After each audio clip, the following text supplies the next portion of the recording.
Welcome to our deep dive into how the fiat money system is impacting our society and what we can do to foster a better future. We're talking about fiat money, that magical paper or increasingly digital currency that seems to appear out of thin air. So buckle up, because we're about to unpack how this seemingly innocuous system is subtly shaping our lives, our choices, and even our relationships in ways you might not expect. Okay, let's talk about fiat money. Fiat money is essentially government-issued currency that isn't backed by anything tangible like gold. Now you might be thinking, so what? I use cash every day. What's the big deal? Well, the problem is that governments can print as much fiat money as they want, and that, my friends, is where things get a little bit dicey. For one, they can create a system of dependency, particularly among certain demographics. And here's where things get really interesting, because this dynamic often plays out in a gendered way.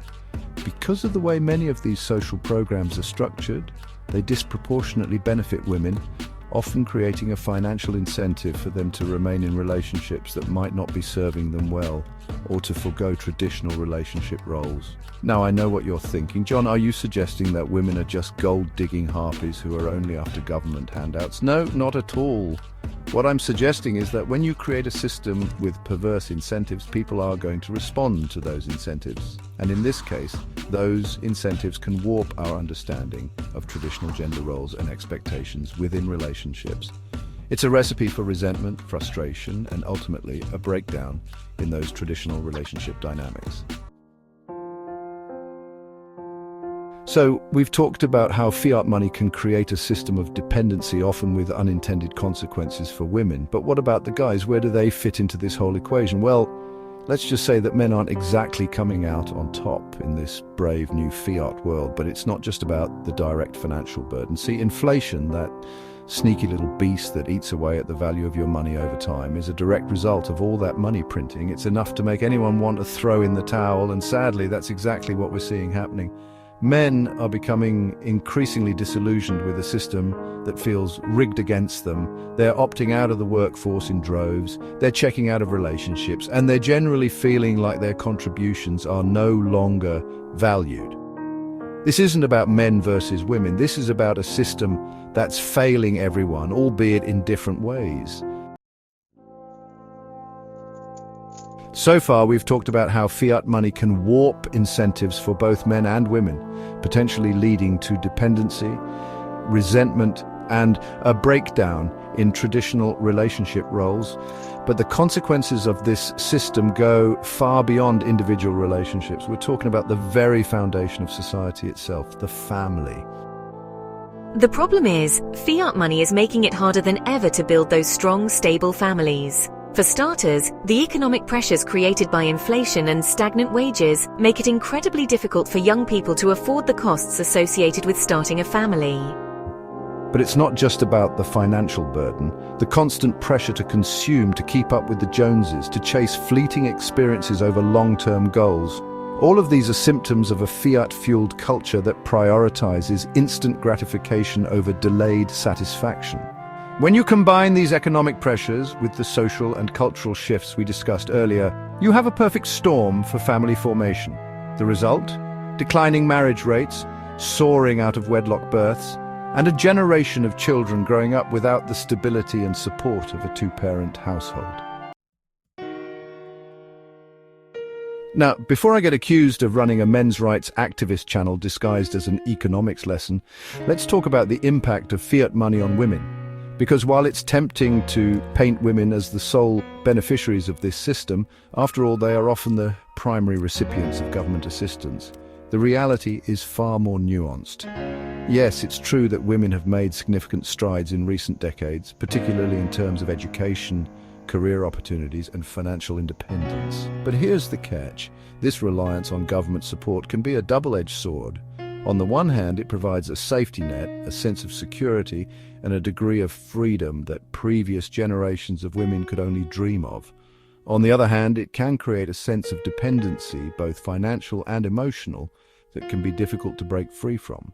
So yes, women have benefited from the fiat system in many ways.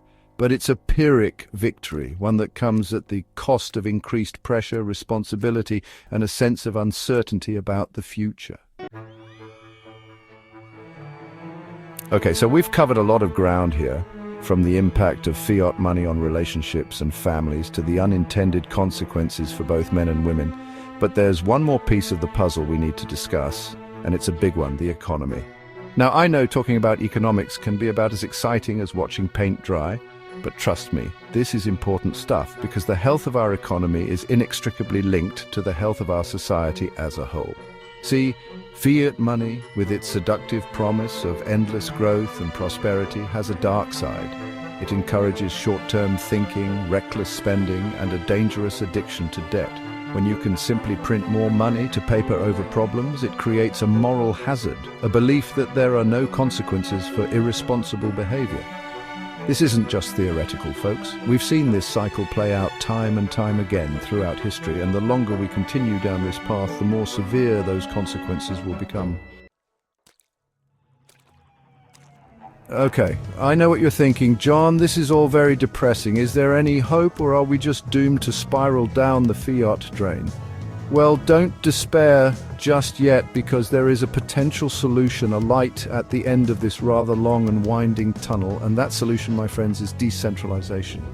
Now, before you tune out thinking this is just another lecture on the wonders of cryptocurrency, hear me out, because while crypto is certainly a part of this story, it's really just a tool, a means to an end. The real revolution here is the idea of decentralization itself, the shift from a system controlled by a select few to one that empowers individuals and fosters true economic freedom. Imagine a world where money is no longer created and manipulated by governments, but rather by a decentralized network governed by algorithms and secured by cryptography. This might sound like science fiction, but the technology is already here. Cryptocurrencies like Bitcoin are proving that it's possible to create a decentralized, secure, and transparent monetary system. Okay, so we've established that decentralization has the potential to revolutionize our financial system and create a more equitable, sustainable future. But let's be real, folks. Technology alone isn't enough. We also need a fundamental shift in our social and cultural values. A realignment of priorities that emphasizes personal responsibility, long-term thinking, and genuine human connection. For starters, we need to have an honest conversation about the true costs of the current system. We need to acknowledge the ways in which fiat money has distorted incentives, eroded traditional values, and created a culture of dependency and instant gratification. And we need to start asking ourselves some tough questions about the kind of society we want to build for ourselves and for future generations. This means challenging the narrative that government is the solution to all our problems. It means rejecting the siren song of consumerism and embracing a more minimalist, sustainable approach to living. And it means rediscovering the importance of community, family, and those time-tested values that have always been the foundation of a healthy society. So there you have it, a whirlwind tour of the fiat money system, its impact on our lives, and the potential for a decentralized future. Thanks for watching.